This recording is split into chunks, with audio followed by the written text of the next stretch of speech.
जांचना है या हमको ये देखना है कि उस क्लू के अकॉर्डिंग कौन सी मेडिकल डिवाइस हमारे सुटेबल आ रही है। Okay, so first this device is used to measure human body temperature. ये एक ऐसी डिवाइस है जो ह्यूमन बॉडी का टेम्परेचर मेजर करने में काम आती है। तो ये क्या है? What is this? This is thermometer. This is thermometer. तो in first our answer is thermometer. Okay, now second, it is a device that is used to measure patient blood pressure। अब ये एक ऐसी डिवाइस है जो कोई भी patient का ब्लड प्रेशर चेक करने में आती है। तो ये कौन सी डिवाइस है? इसका नाम है sphygmomanometer. Sphygmomanometer, right this. Now third, this device allows doctors to see inside a human body।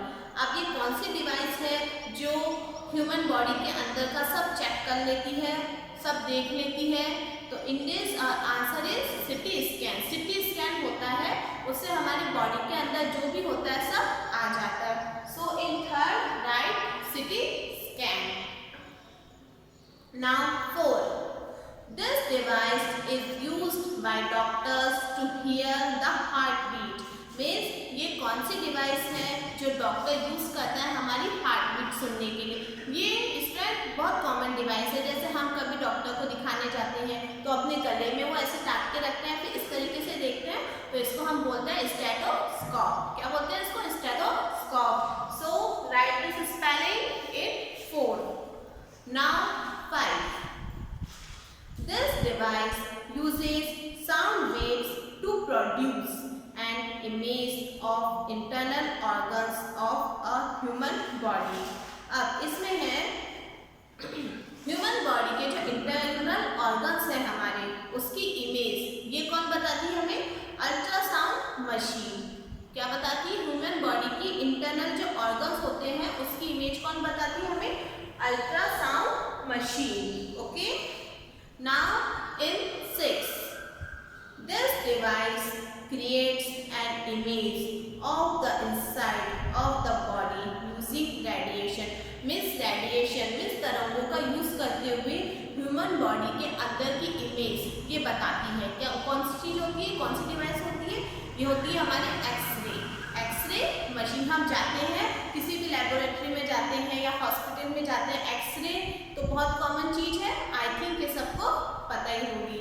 Okay, now our lesson number 2 has finished। Our lesson number 2 has finished and today we will read lesson number 3 also। So come to the lesson number 3।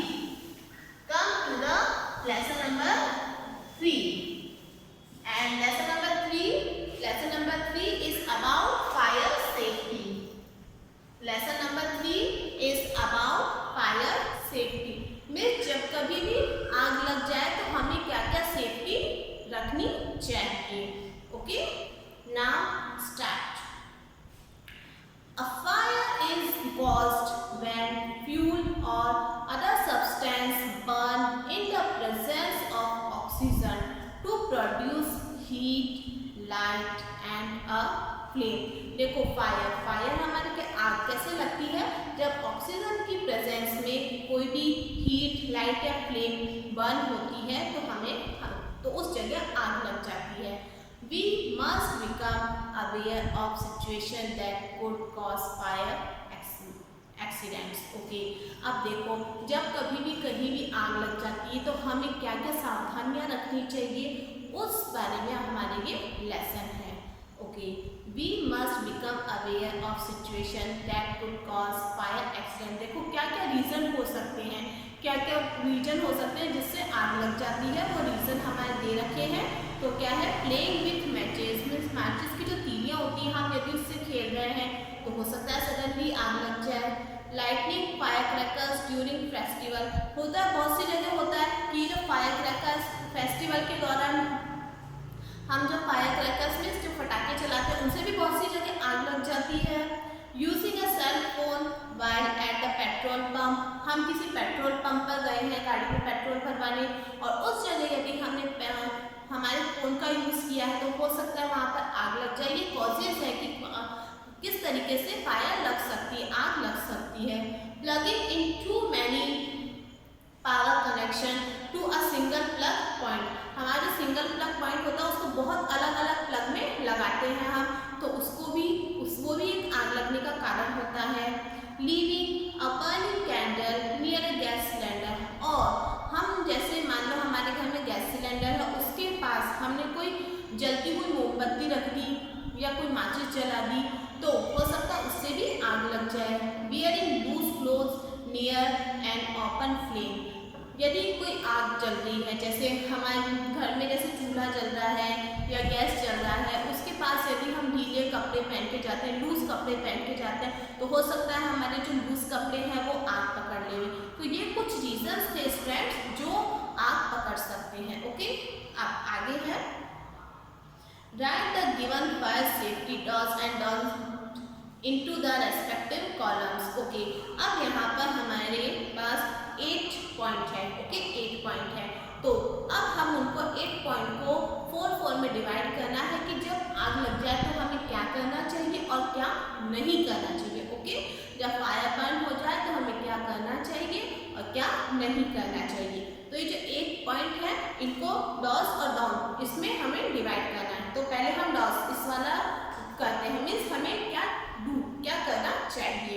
तो first point, use the nearest emergency exit, means बाहर निकलने का जो भी हमारे emergency exit होता है, जैसे कोई बिल्डिंग होती है, कोई शॉपिंग मॉल होते हैं, कहीं आग लग गई तो हमें उसका यूज करना चाहिए। गेट आउट क्विकली, हमें फटाफट से बाहर निकल जाना चाहिए। ऐसा नहीं कि हम इधर उधर देख रहे हैं, ऐसा नहीं, फटाफट से अपनी सेफ्टी करो। कॉल फॉर हेल्प, हमें तुरंत किसी को फ़ोन करना चाहिए हेल्प के लिए, मीन्स फायर ब्रिगेड को कॉल करना चाहिए। Now next and last, keep your body close to the floor, और हमारे जो बॉडी है उसको फ्लोर के पास होना चाहिए, मीन्स हमें ग्राउंड फ्लोर पर होना चाहिए, सबसे नीचे आ जाए हम, फ्लोर के पास रहें हम। अब उसके बाद हमें क्या नहीं करना चाहिए जब आग लग जाती है तब, तो इसमें क्या है, crowd the site of the fire, ऐसा नहीं कि जहाँ पर फायर लगी है वहाँ पर हम भीड़ इकट्ठी कर लें, ऐसा नहीं होना चाहिए। Use the lift to get to the ground, और जब आग लगती है तो उस वक्त हमें लिफ्ट का यूज नहीं करना चाहिए। ओके, हमें लिफ्ट का यूज नहीं करना चाहिए नीचे जाने के लिए।